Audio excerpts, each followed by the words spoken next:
Salam sahabat firman yang diberkati Tuhan. Kita bersyukur karena kita boleh jumpa lagi pada pelajaran rohani.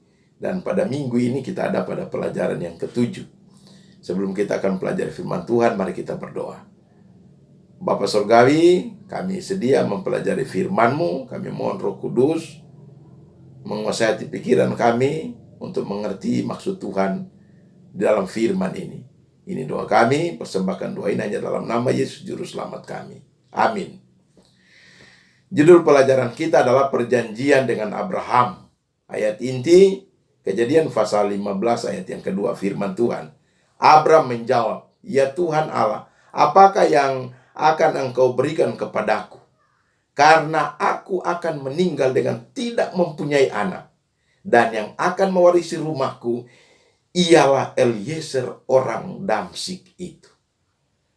Sahabat firman yang diberkati Tuhan, ketika kita membaca ayat inti ini, maka ada dua hal yang merupakan titik fokus dari perhatian Abram.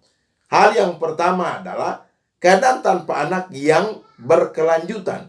Hal yang kedua, keprihatinan Abram didasarkan pada janji awal dalam Kejadian pasal 12 ayat 1 dan ayat yang kedua. Allah berjanji bahwa aku akan membuat engkau menjadi bangsa yang besar. Dalam ayat inti kita, kata tidak punya anak adalah kata yang langka dan ditujukan kepada Abram, bukan Sarai. Di dalam Kejadian 15 ayat 2. Yang kedua adalah sebagai penghukuman atas incest di dalam Imamat pasal 20 ayat 20 dan ayat 21. Dan yang ketiga adalah untuk Yoyakim yang tahtanya tidak akan dilanjutkan oleh salah satu putranya. Saudara baca itu dalam Yeremia pasal 22 ayat 30. Nah, pelajaran pada minggu ini ada 3 hal penting yang menjadi fokus pembicaraan ya pada pelajaran ini. Hal yang pertama, bahwa Abram telah melakukan perjalanan melalui Kanaan untuk beberapa waktu ya, ketika Tuhan memutuskan untuk mengesahkan perjanjian dengan dia melalui serangkaian penglihatan. Lalu yang kedua adalah Abram mempercayai akan perjanjian ini. Tetapi Sarah menjadi tidak sabar. Akhirnya Tuhan sendiri muncul untuk menjelaskan janji tersebut. Dan yang ketiga, sahabat firman, Abram tidak memikirkan dirinya sendiri saat dia berbicara dengan Tuhan dalam hal mengantarai beberapa orang benar di Sodom. Itulah fokus pelajaran kita ya. Mari kita lanjut. Dalam Kejadian pasal 15, ini merupakan perjanjian kedua setelah perjanjian pertama dengan Nuh. Perjanjian kekal Allah dengan Nuh melibatkan ya bangsa-bangsa lain. Lalu perjanjian kedua dengan Abram ya, perjanjian kedua dengan Abram ini juga ditawarkan kepada seluruh umat manusia. Di dalam Kejadian pasal 17 ayat 7 dan Ibrani pasal 13 ayat 20. Nah, dalam menerima perjanjian ini, apa yang ada dalam benak Abraham atau Abram? Apa yang dia takuti? Ada 2 hal yang dia takuti. Yang pertama, bagaimana jika raja-raja dari timur balas dendam setelah ia kalahkan mereka? Yang kedua, bagaimana dengan hartaku? Kejadian pasal 14 ayat 1 sampai ayat yang ke-24. Nah, apa tanggapan Allah terhadap ketakutan Abram ini? Di tengah ketakutan itu, Tuhan menolong Abram dan menguatkan dan melindungi dan memberikan upah yang besar. Apa upah yang besar? Keturunannya akan sebanyak bintang di langit dan pasir di laut. Kejadian 22 ayat 17. Abram berubah menjadi percaya ketika pertolongan Tuhan datang kepada ketakutan ini. Lalu dia katakan, "Aku percaya Tuhan." Pernyataan ini adalah tindakan iman yang membuat Abram benar di hadapan Tuhan, sahabat firman. Saudara baca dalam Kejadian 15 ayat 6 dan Roma 4 ayat 1 sampai ayat yang kelima, ayat yang ke-20 sampai ayat yang ke-22. Nah, dari dua perjanjian ini ada dua tanda perjanjian. Tanda perjanjian pertama dengan Nuh adalah Allah menaruh pelangi, busur di langit, ya, di langit. Ini menandakan bahwa Allah tidak akan membinasakan dunia ini dengan air bah. Nah, tanda perjanjian kedua dengan Abram adalah sunat, ya, sunat. Sunat, ya, saudara baca di dalam Kejadian pasal 17 ayat 22 sampai 27. Ini juga, ya, melibatkan orang banyak. Dan Musa, Yeremia, dan Paulus memahami tanda ini sebagai sesuatu yang lebih dari sekedar tindakan fisik. Saudara akan baca dalam Ulangan pasal 10 ayat 16, 30 ayat 6, Yeremia 4 ayat 4, dan Roma pasal 2 ayat 28 dan 29. Nah, karena tanda perjanjian Allah dengan Abram adalah sunat, pertanyaannya adalah, kalau sekarang bagaimana dengan sunat lahiriah? Maka saya bisa jawab demikian. Sunat lahiriah saat ini adalah berkaitan dengan kebersihan dan kesehatan. Dan kita lihat banyak orang juga disunat. Namun jangan kita terlalu banyak berspekulasi. Saya senang kita bertanya kepada sumber kebenaran adalah kitab suci. Mari kita bertanya. Oke. Sumber kebenaran ini akan menjawab pertanyaan atau keraguan kita ini. Kisah 7 ayat 51. Hai orang-orang yang keras kepala dan yang tidak bersunat hati dan telinga, kamu selalu menentang Roh Kudus sama seperti nenek moyangmu, demikian juga kamu. Ya, singkat saja ayat ini adalah sunat hati, ya, dan telinga. Jangan keras kepala, jangan juga selalu menentang Roh Kudus. Ayat yang kedua, Roma pasal 2 ayat 29. Tetapi orang Yahudi sejati ialah dia yang tidak nampak keyahudiannya. Dan sunat ialah sunat di dalam hati secara rohani, bukan secara harafiah, bukan secara lahiriah. Maka pujian baginya datang bukan dari manusia, melainkan dari Allah. Singkat saja ayat ini, keterangan singkat saja adalah sunat hati secara rohani, bukan secara lahiriah. Ya, sudah kita jawab ini, ya, kita jawab. Nah, firman Tuhan yang jawab. Saya membacakan firman Tuhan. Ayat yang ketiga, Ulangan 30 ayat 6. Tuhan Allahmu akan menyunat hatimu dan hati keturunanmu, sehingga engkau mengasihi Tuhan Allahmu dengan segenap hatimu, dengan segenap jiwamu. Dan ini mari kita perhatikan ini. Supaya engkau akan hidup. Sangat luar biasa, sahabat firman, ya, pelajaran rohani ini. Nah, mari kita lanjut.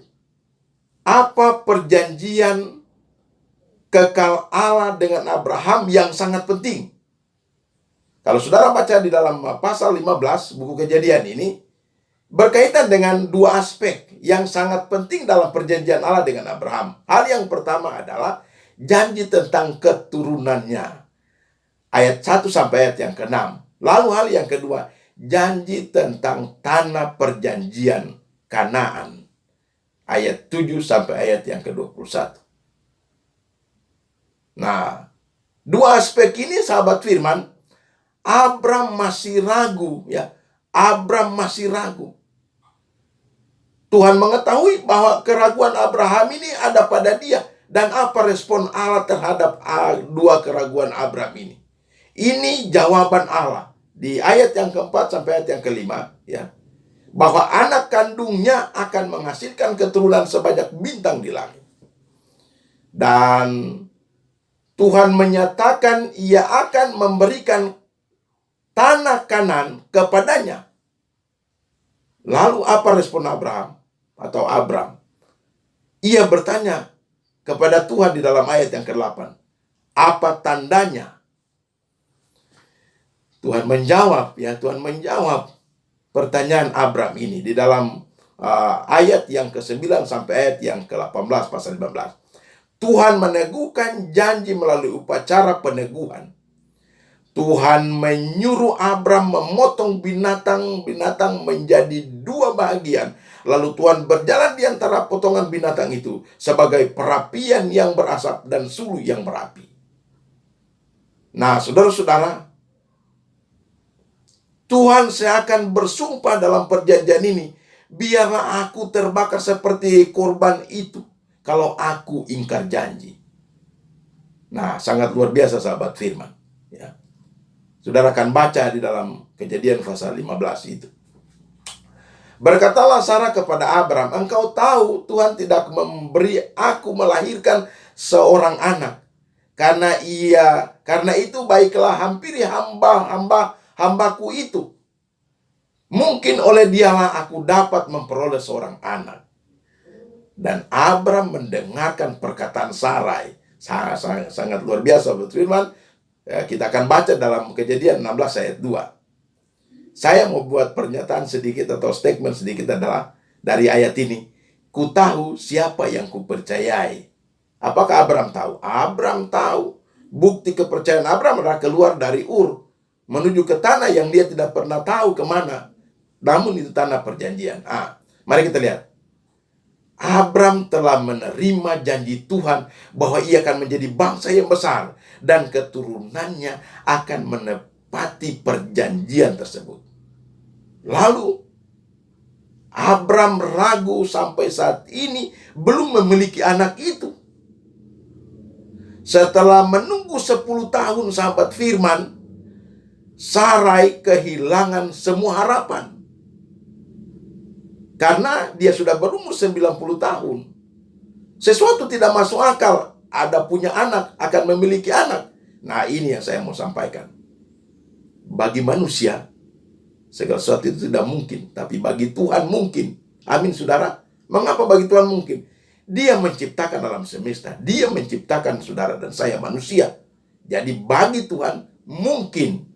Namun Abram dan Sarai ragu atas perjanjian ini.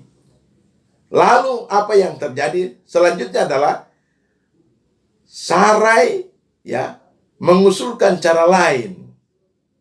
Karena keraguan ini, lalu dia bertindak melawan kehendak Tuhan.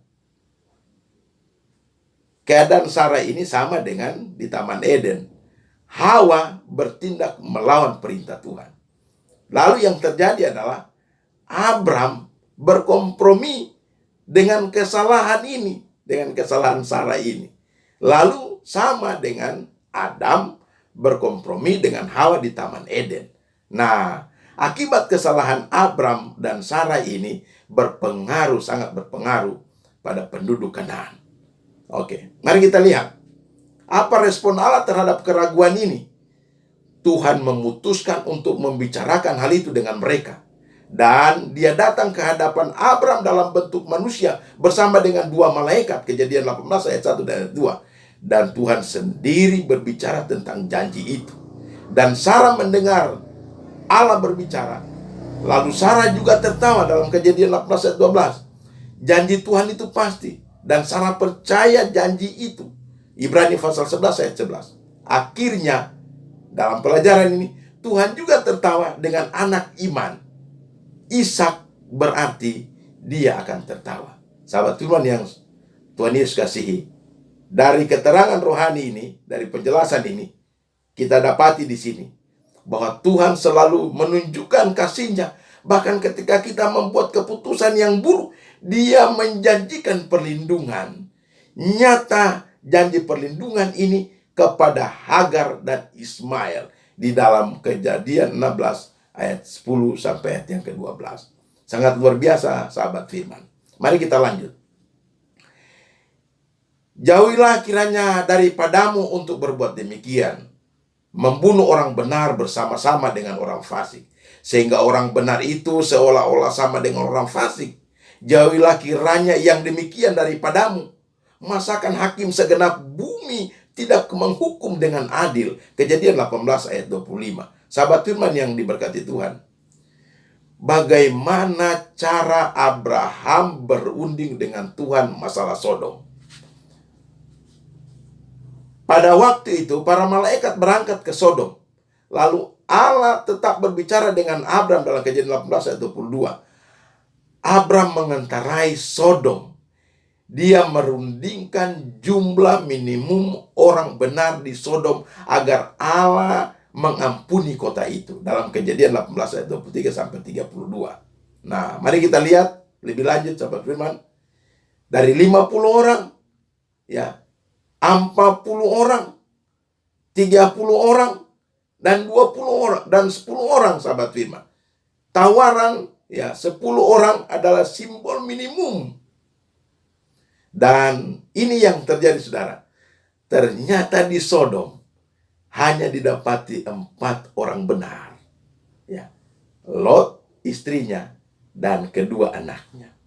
Waktu Nuh 8 orang berpindah kepada Sodom hanya 4 orang sahabat firman.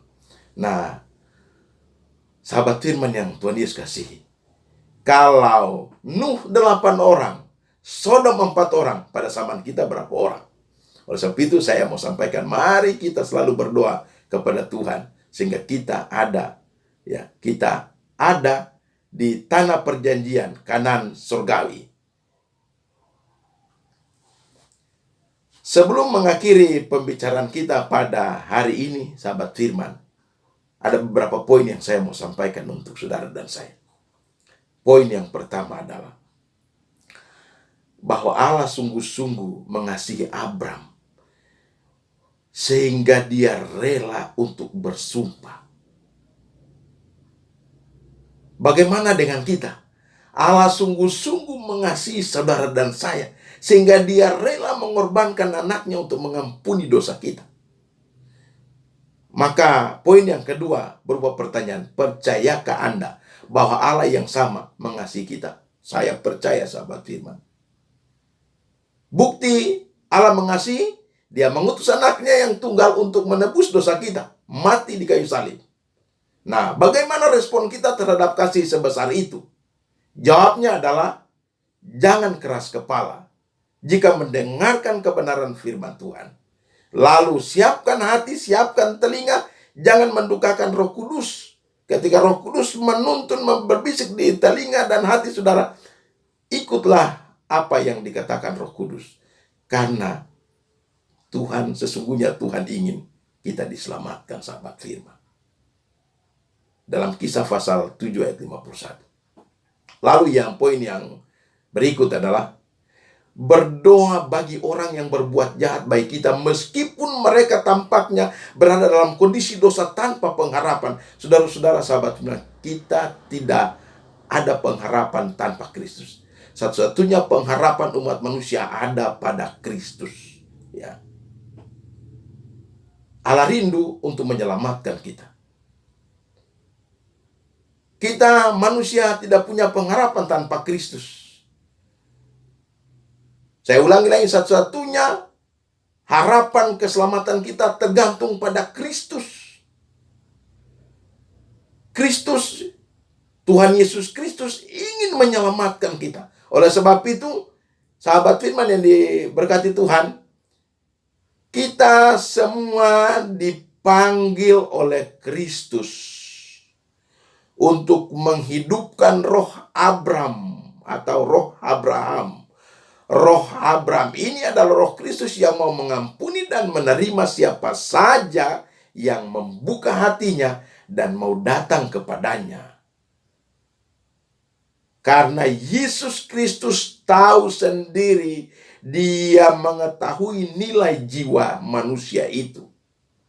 Sehingga dia harus membayar dengan darahnya sendiri. Apa yang kita harus buat sahabat firman? Poin yang terakhir adalah, mari kita fokus pada Kristus. Amin saudara. Dan lanjut, kita fokus pada kebenaran Kristus. Lalu kita mengambil Kristus Yesus sebagai kita menyerahkan diri, ya, menyerahkan diri kepada Yesus Kristus. Karena dia satu-satunya harapan keselamatan kita. Bahwa pengorbanan Yesus membawa hidup yang kekal bagi semua orang yang datang kepadanya menerima dia. Apakah kita bisa memiliki tanah perjanjian Kanaan surgawi? Bisa, sahabat firman. Bisa. Gampang saja dengan mengakui dia, menerima dia sebagai juru selamat, mengakui kebenaran-kebenarannya. Kiranya firman pada hari ini akan memberikan berkat rohani bagi kita semua. Tuhan Yesus berkati. Mari kita berdoa. Kami bersyukur Bapa di surga, karena kuasa Roh Kudus menyanggupkan kami untuk mempelajari firman pada hari ini. Kami berdoa kiranya Roh Kudus akan mengartikan firman itu, dan kami hidupkan dari saat kami dengar firman pada hari ini. Kami mau diselamatkan Bapa ketika Engkau datang pada kali yang kedua. Ajarlah kami untuk kami selalu berpihak kepada Tuhan dan mengikuti akan kebenaran-kebenaran yang terdapat dalam kitab suci. Terima kasih Bapa oleh karena kebenaran yang kami pelajari pada hari ini, dan kami mau hidupkan kebenaran ini. Ini doa kami, persembahkan doa ini hanya dalam nama Yesus Juru Selamat kami. Amin.